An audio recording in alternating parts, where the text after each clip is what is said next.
Thank a lot of people. Take a couple minutes to thank basically the staff members here at school, keeping me informed of how the basketball players are doing in the classroom.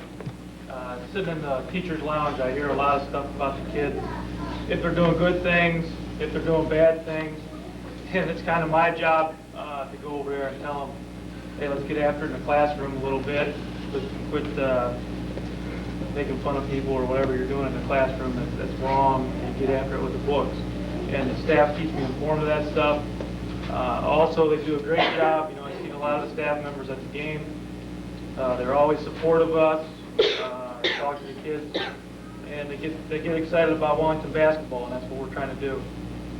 Nick Hyde keeps our book for us at the end of the season there. He had a little problem where he missed a couple games, and I know it hurt him more probably to miss the games than what he was doing in the hospital. Mr. and Mrs. Wheeler. Clint Wheeler, he keeps our time clock for us.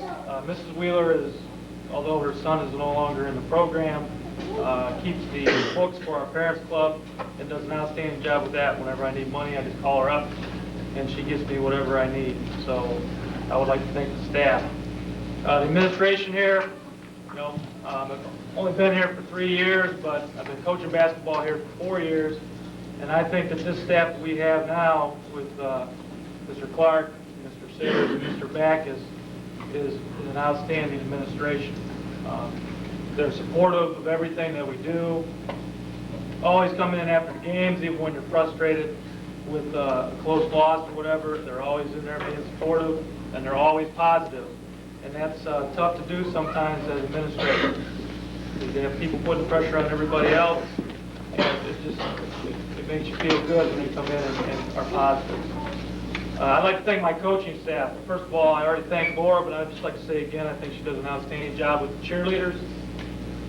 My 7th and 8th grade staff, Tim Channel and Doug Brewer, did an outstanding job this year. What we did this year was put a book together over the summer, trying to get everybody in the program doing basically the same thing. It's something that we talked about last year, but I really never put it down in writing so that we could get the kids doing what we want them to do at the 7th grade level instead of waiting until they're freshmen to start doing stuff.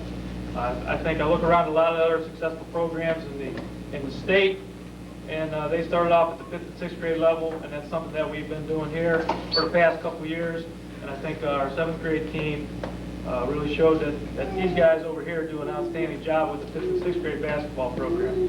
Mr. Schoonover is always there every Saturday, and matter of fact, we got our tournaments just starting this Saturday, and we're going to move the championship game in front of the whole school, so hopefully we'll get the school excited at the 5th grade and 6th grade level about playing basketball. Mr. Stewart did an outstanding job with the freshmen this year. You know, he didn't think he wanted to come back and coach. Took him down to Cincinnati with me and told him what I wanted to do, showed him how we work hard, and he said that's the kind of thing that I want to be involved in. And then he took a look at his freshman class the first day and he said, well, maybe this isn't what I want to be in. But he turned them around and did an outstanding job with those kids. You know, at the end of the season, when they went to tournaments, I think they got beat by Midview the first time they played them, and they beat them in the regular season, and then they took them right down to the wire. We had 2 kids at a baseball camp, wasn't it? 2 kids at a baseball camp, and somebody else was missing too. He had 4 kids missing, so he had 6 kids, and he took them right to the wire. So he just did an outstanding job with the freshmen. Doug Stevens with the JV team did a very good job this year, considering what all the changes he went throughout the year. You know, he started off with a couple sophomores, and then I had to take those 2 away when I had a couple guys sick, so he had to make adjustments there.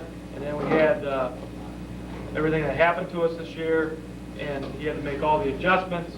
And he just did an outstanding job. You don't know how tough it is to be a JV basketball player or a JV basketball coach, because the emphasis isn't on winning, it's on getting those kids ready for varsity basketball, and he did a nice job with that this year.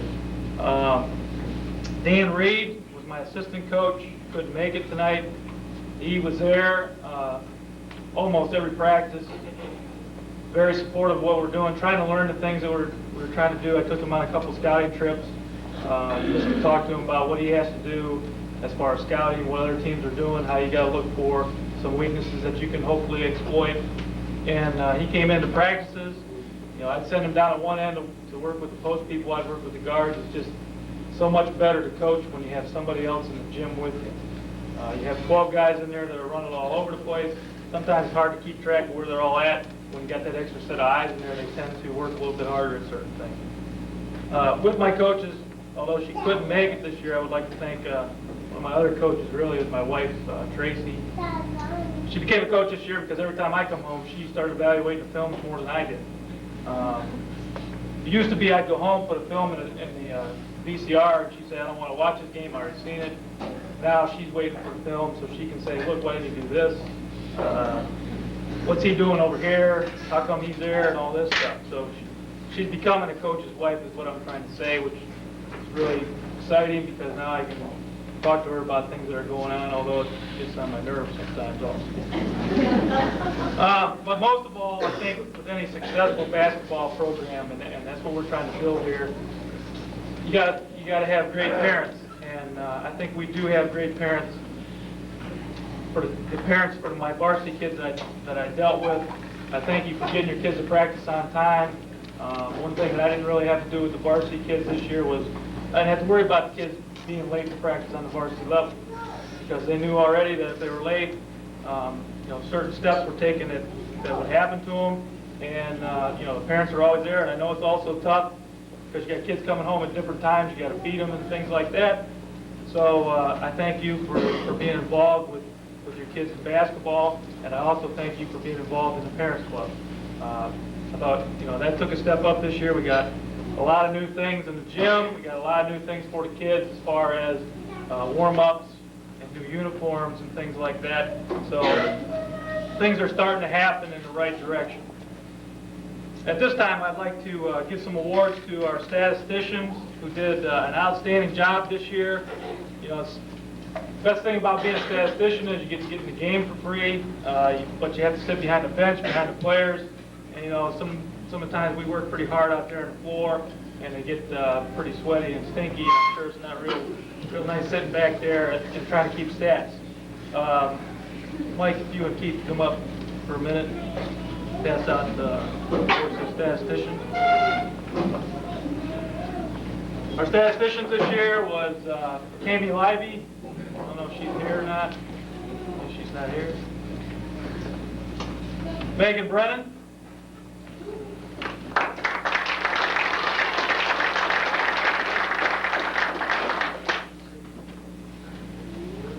Sherry Wheeler.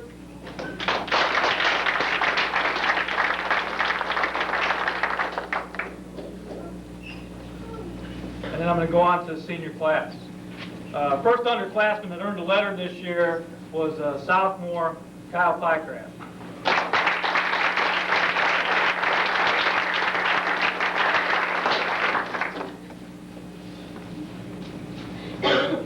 Kyle played both JV and varsity for us this year. The thing was, it seemed like he'd get into the JV game and I'd be sitting there watching him play and I'm like, I don't know if I can use him in the varsity game tonight. He just doesn't look like he's doing anything out there in a JV game. And then somebody get in foul trouble, and I'd say, Kyle, get in there. He'd go in a varsity game, and he'd step up a notch and really play good basketball in the varsity game. What he's got to do, though, is over the summer, is he's got to learn that he's got to step it up that notch and play hard and play that well all the time against no matter what kind of competition it is. Biggest thing about Kyle is Kyle's a coachable kid. I know I had a couple kids come up this past spring, asked me if they could come to school a little bit early to work on their game, and Kyle was always there. Every single morning about 6:30, he'd be in the gym shooting for about an hour, working on his post moves, and it showed this year. He improved a lot. If I think back to his freshman year, Kyle grew, first of all, probably about 5 inches, which helped him out a lot. But another thing he took pride in was, and I got this rule in practice, that there's no referees out there, so let's just get after it on the first team. If you hurt them, there's nothing wrong with that. And Kyle took pride in that. He always smiled when I said that, and he got after it. You can ask some of the bigger post people in there. By the end of the year, Kyle was very aggressive, and he got after it in practice, and that's what's going to help. Juniors, Brett Fisher.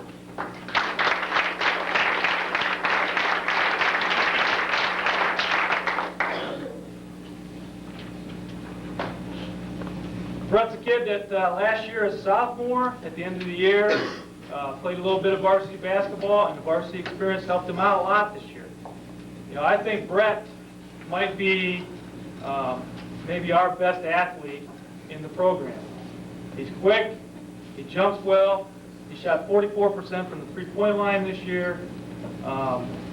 He needs to get a little bit stronger in the upper body, but other than that, he's probably the best athlete that we have.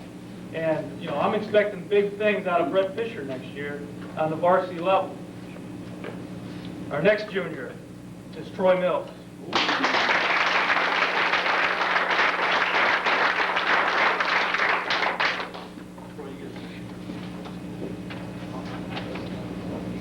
Troy gets a second-year varsity award this year because he played as a sophomore. And Troy probably has the toughest job in the basketball program or in any basketball program. He's our point guard.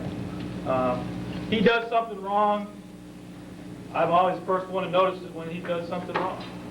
And he's also the first one that knows it when I notice it he does something wrong, because I usually tell him about it. And I know I'm hard on him, but the reason that I'm hard on him is because I see more potential in him than any kid that I've had at Wellington. And he's just got to keep working hard. Troy matured over the season more than any kid that I have. And if you look at the stats and you look at what we did this year, Troy had the best season at the end of the season. Or had his best part of the season at the end of the season. He led the team again this year with over 100 assists for the second year in a row. You know, he shot 78% from the foul line, 46% from field goal range, and 43% from the three-point line, and he averaged 15 points a game. And he always tells me he can't shoot the basketball. And I'm expecting big things out of Troy Mills again next year. And the reason I called these three underclassmen up first is because I also wanted to say that I let the kids vote now for who's going to be our captains next year. And this year they voted for three captains for the 1997, 98 squad are Troy Mills, Brett Fisher, and Kyle Pfeiffer.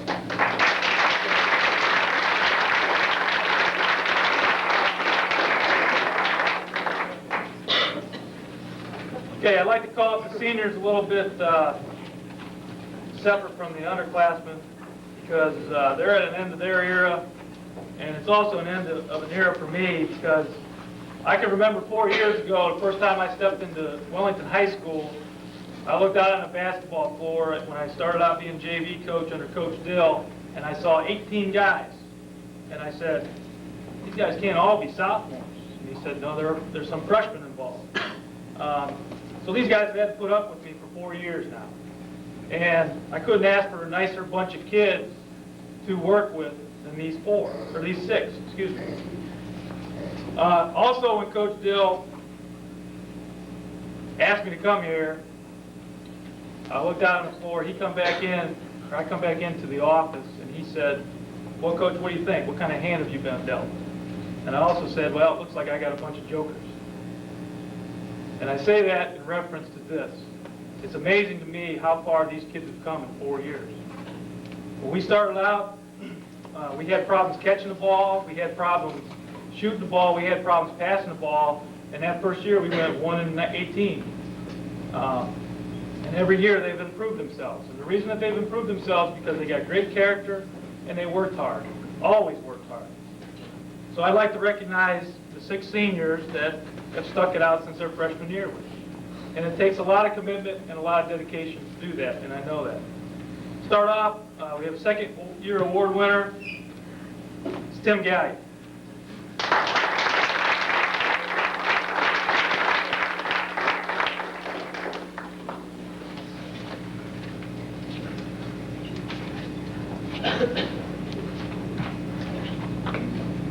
I came up to Tim before the season and I explained what I think the kids' roles should be at the beginning of the season every year. I told Tim, your role is not going to change, okay? You're the Dennis Rodman of our team. Thank God he didn't shave his head or dye his hair or anything like that, but he did exactly that.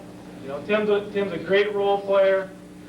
You Mike Mullins led our team in rebounding, but there's one reason why he led our team in rebounding. And Coach Stevens always said that.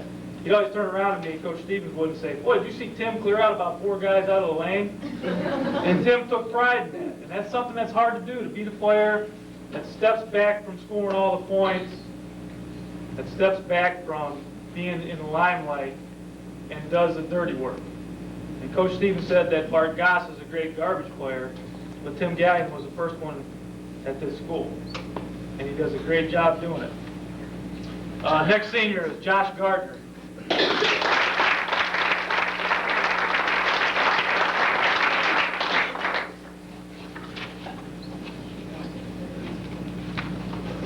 Josh is a first-year letter winner. He was our big force in the middle. He shot 48% from the floor. He had 103 rebounds. And Josh just didn't miss much this summer. And I think what it was is he realized this was going to be his senior year. He loves basketball. He thought about playing basketball in college. And he decided, he made up his mind after his junior year that he wanted to become better. And he was at every single open gym we had. He was at every single weightlifting that we had. And he made himself a good basketball player this year. Mike Mullen.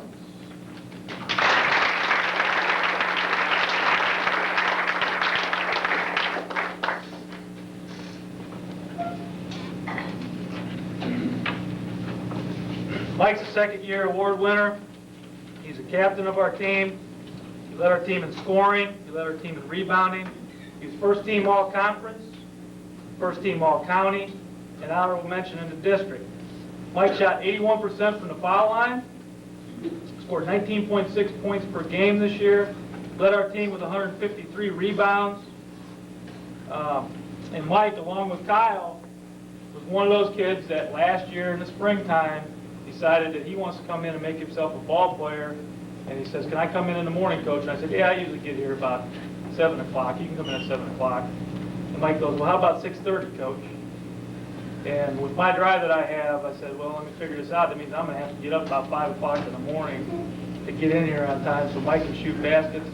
What the heck, I'll come in." So we came in at 6:30. Mike was there every single day, greeted me at the door, and was ready to play basketball. Adam Seltzer.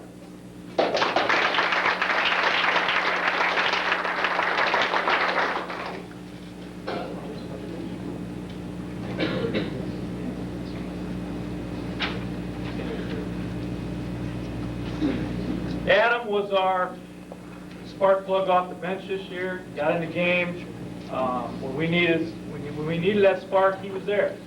I can think of some games that we were down.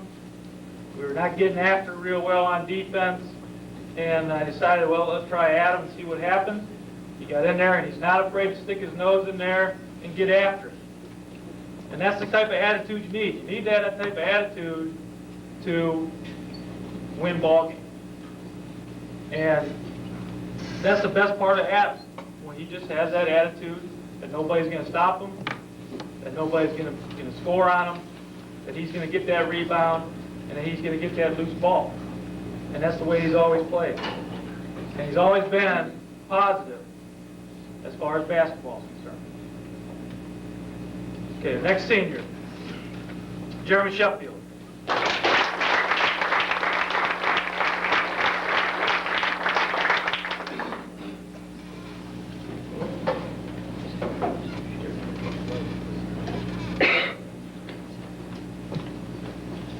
Jeremy, last year when I stood up here at the end of the season, I said that one of the toughest kids I'm going to have to replace is going to be Jesse Moffitt, because he was the leader of our second team.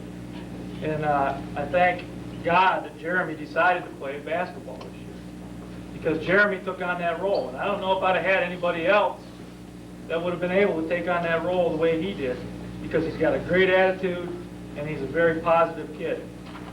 And that's the toughest job there is in the basketball, is to be the leader of the second team. It means you got to go out every practice and get after it on defense against the first team to make them better, and not worry about playing in the ball game. And Jeremy decided last year that he wasn't going to play, and I wish he would have played last year, because it would have made him that much better of a player this year.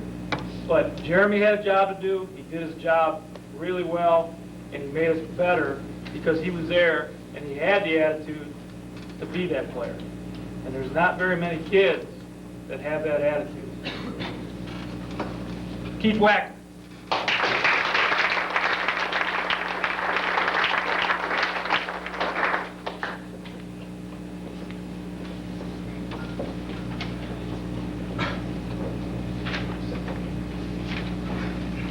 Keith received a second-year varsity award.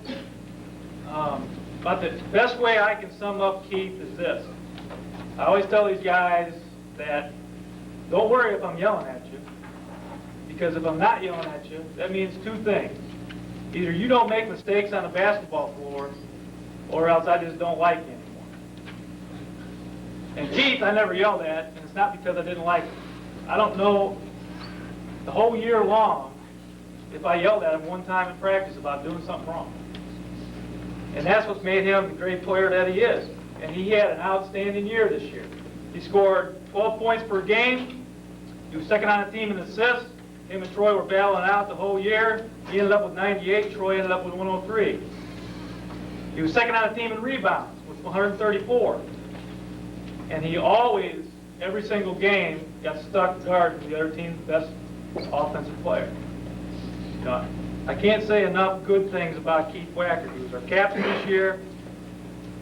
He's a kid that's going to go on from here, and he's just going to be successful. He's one of those kids that you know is going to do that because he's got the attitude.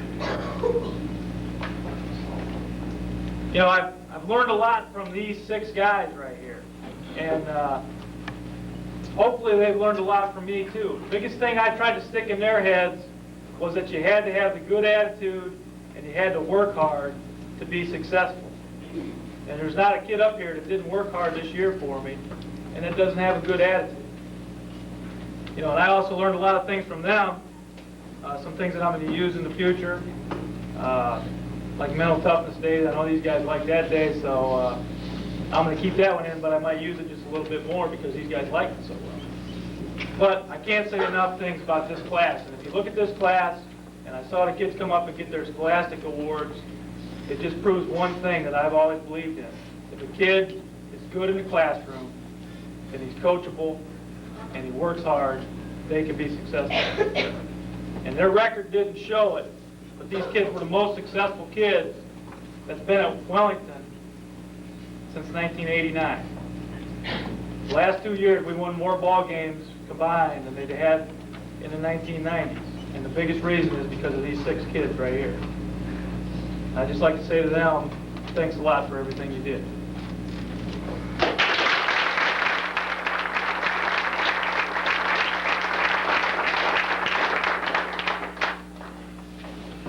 Okay, the special awards we have, I don't think they're printed on their program, so I'll kind of explain what they are.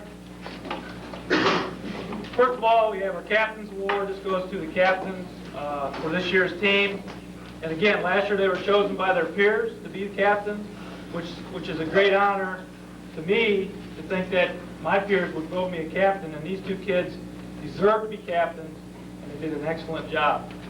And one thing that has changed since I've been in high school, and it wasn't that long ago, you know, kids like our 2 captains that we have here, when I was in school, used to be looked at as heroes. And for some reason, you know, in schools today, they're not looked at as heroes, and they should be, because I still look at these 2 kids as heroes.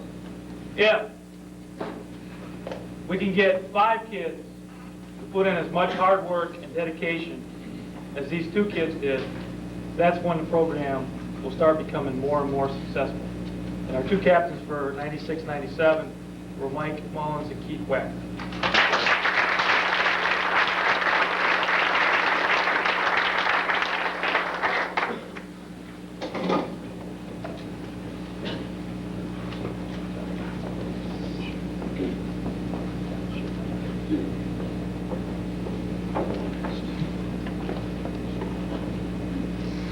Okay, the next award I'd like to give out is Most Improved Award for this year.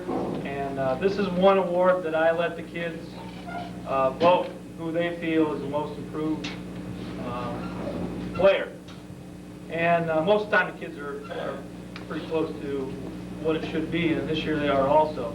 Last year the award went to Brian Wheeler, and I said last year one of the reasons that Brian Wheeler won this award was because he put so much time in during the summertime, and he worked so hard in the weight room, and he worked so hard everywhere else. And the kid that wins Most Improved award this year did the same thing this year.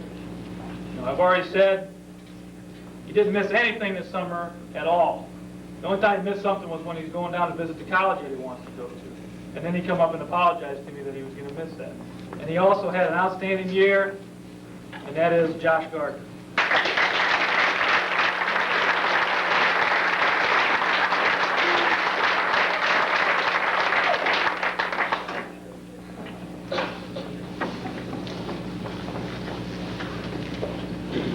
I got a new award this year that I'm starting that I think is one of the most important roles that you need on a basketball team. And I'm calling it after, got it from the NBA, Sixth Man of the Year or Sixth Man Award. And it goes to me, the kid that I think fulfilled the role that we gave him during the season the most throughout the year. You know, I've already said one of the toughest jobs is to come off the bench, to work hard in practice every day, not necessarily play that much. But it's also hard, to, like I said, to be that person that gets the loose ball or gets that rebound or clears the lane out to get that rebound. Okay? And this kid did it, and no questions were ever asked. You know, it's also that kid that might be in the starting lineup one week, and you go to him at practice and say, I need to start my guard because they got a quicker lineup. And he says, that's no problem, Coach. I'll do whatever you want me to do. And that's a special type of kid, and it's a special type of player that it takes to do that. And the Sixth Man of the Year, or award, whatever you want to call it this year, goes to Tim Galleon.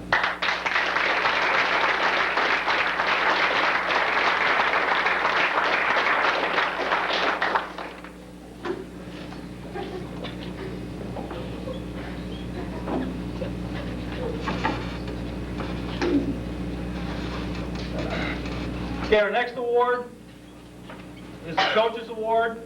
The Sixth Man of the Year is not one that the kids vote on. I picked that. And also the Coach's Award is obviously something that I picked. I had a tough time choosing who would get the Coach's Award because I think a lot of the kids were deserving of the Coach's Award. You know, you had some kids that had some outstanding years this year. But I think there's one kid that had an outstanding year this year, and I don't know if he knows he had an outstanding year this year, but I know he had an outstanding year this year. And I hope you understand that. Sometimes I put pressure on this kid, sometimes he puts too much pressure on himself, and there is a lot of pressure on him because he has to run the team. And this year I think the Coach's Award goes to Troy Mills.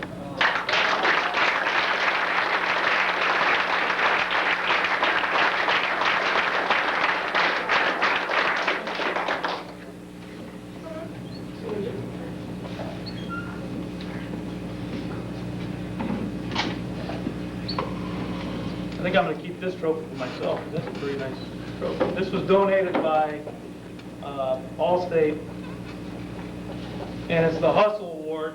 And again, this is voted on by the kids. And basically, it should go to the person who every day in practice is on the floor after loose balls, boxes out hard, works every drill as hard as he possibly can to become a better basketball player. And like I said before, this kid does that and more, and that's why he's going to play college basketball somewhere. And this year's Hustle Award goes to Mike Mullen.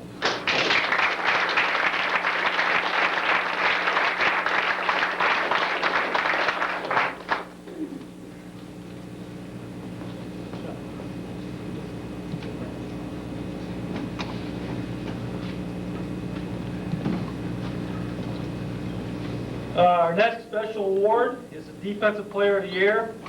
I try not to give way too much when I'm talking about each kid up here individually, but sometimes I do, so you probably already know who won. won this award. But this was also an award that was voted on by the kids. And it goes to show you, we got some pretty smart kids in our group this year, because they guessed the ones right that I would have guessed, or that I would have voted for. You always play the other team's best offensive player. We played against Black River, and Richard Jackson, one of their players, was just killing us. We stuck Keith on him, and Keith pretty much shut him down whenever we were in a man-to-man. We played Clearview the second time. They beat us by 30 or whatever the first time we played them. I'm sitting there trying to think who I can get to guard their star, Eric Gilbert. And Keith says, "Oh, I'll guard him," just like that. And I was, "That's great, we'll put you on him then," and he did a job on him. He did a nice job. It takes an unselfish player, it takes a great kid to be a great defensive player. And that's why, I think that the defensive player of the year this year, the kids think, was Keith Wacker.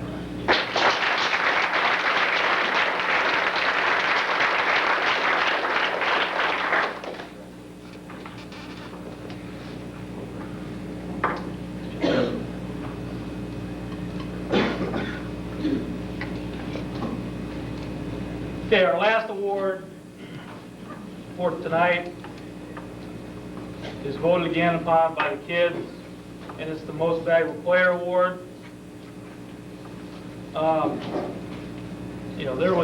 There was a couple choices that I thought could win the Most Valuable Player Award this year. But again, being voted upon by your teammates for an MVP award is tough, because sometimes when you're the kid that gets all the headlines, scores the most, gets the most attention at practice or whatever, kids become selfish and they won't vote for that person for an award. So again, it shows what type of kid that the person that won the MVP award is, that his peers vote for him to be the MVP. He was first team all-conference, first team all-county, playing in the Legeza All-Star game. He was honorable mention all-district, and our MVP this year was Mike Mullen.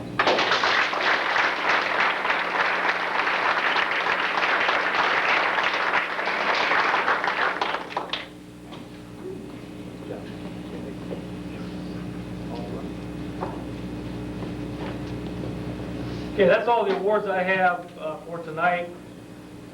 But I would like again thank all the parents for taking the time to bring your kids to practice and do everything that made this year a success. And I had somebody ask me the other day if I was disappointed in the season that we had. Guys will tell you, even if we win games, sometimes I'm disappointed. It takes a lot to make me happy. And record-wise, I'm not disappointed in the fact that you look back through the years at Wellington, the last couple years, and we still are taking a step forward, and we're getting better, and the program is getting better. The thing I'm most disappointed in is the simple fact that I'm losing 6 kids that I think if they had one more year could really show you what they were worth.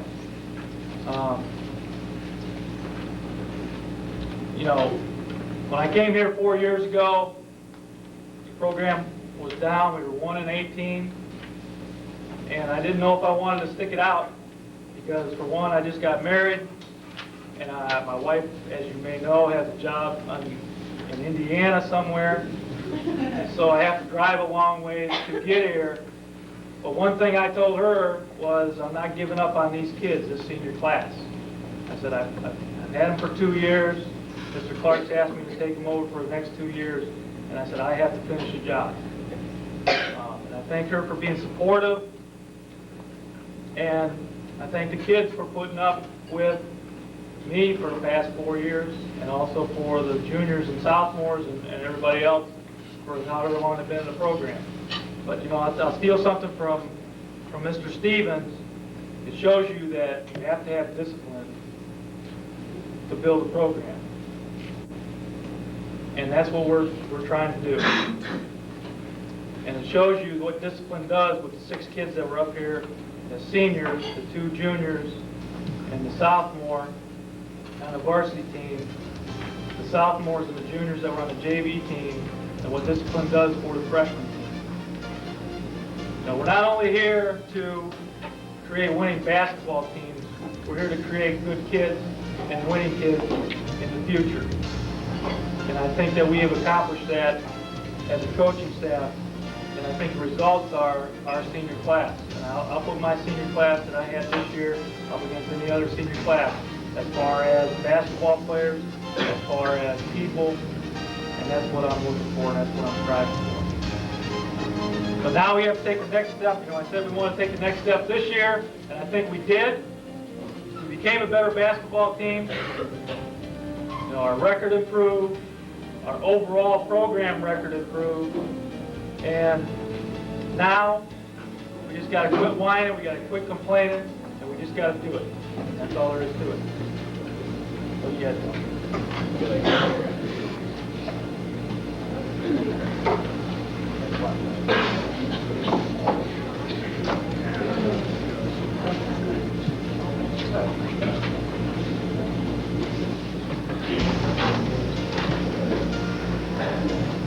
Okay. And what I want to do, just to close up with, tell these freshmen, these sophomores, and these juniors, take a look at those kids. And like I said before, you know, when I was in school, we used to look at kids like that, and we used to think they were heroes. And those kids right there are heroes. And what we have to do is we have to have the freshman kids at this school, not only in this basketball team, but at this whole school. Because that's one thing I think this school is lacking. They don't look at the leaders, they don't look at the right leaders. And those kids right there are the right leaders. And until they start doing that, this program won't get up, and this school won't become the school that I know it can be. Because you've got great administrators, you've got great teachers, you've got great coaches in every single program now. The football coach puts in more time than anybody I've ever seen. The cheerleading advisor, the soccer coach, all your coaches and all your teachers put in time for these kids. And it's time for them to take the next step. It's not time for the administration and the teachers and the coaches to take the next step. It's time for the kids to take the next step. And to do that by being dedicated and by not complaining and listening. And that's what we have to do. Thank everybody for coming tonight. I hope you enjoyed yourself, and we'll see you next basketball.